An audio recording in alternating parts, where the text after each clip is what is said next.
I comuni siciliani andranno al voto domenica 25 e lunedì 26 maggio, con eventuali ballottaggi previsti per l'8 giugno e il 9 giugno. Le date sono state fissate con deliberazione della Giunta regionale questa mattina, su proposta dell'assessore alle autonomie locali e alla funzione pubblica, Andrea Messina.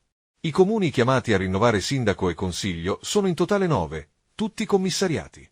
2 sono stati sciolti per infiltrazioni della criminalità organizzata e sono attualmente retti da una commissione di nomina prefettizia. Si tratta di Palagonia e Castiglione di Sicilia, entrambi in provincia di Catania. Le altre 7 amministrazioni sono rette da commissari straordinari di nomina regionale: Montemaggiore Belsito e Prizzi nel Palermitano, Favignana, Solarino, Realmonte, in provincia di Agrigento, Raddusa e Tremestieri Etneo, in provincia di Catania.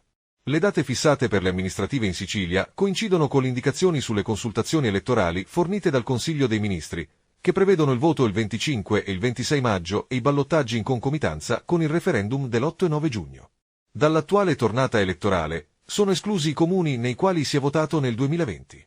Una circolare dell'assessore Messina, firmata nel novembre scorso, prevede infatti un rinvio delle elezioni al 2026 e al 2027 in quelle 97 amministrazioni in cui i cittadini sono andati alle urne nell'autunno di quell'anno e del 2021 a causa della pandemia di Covid-19.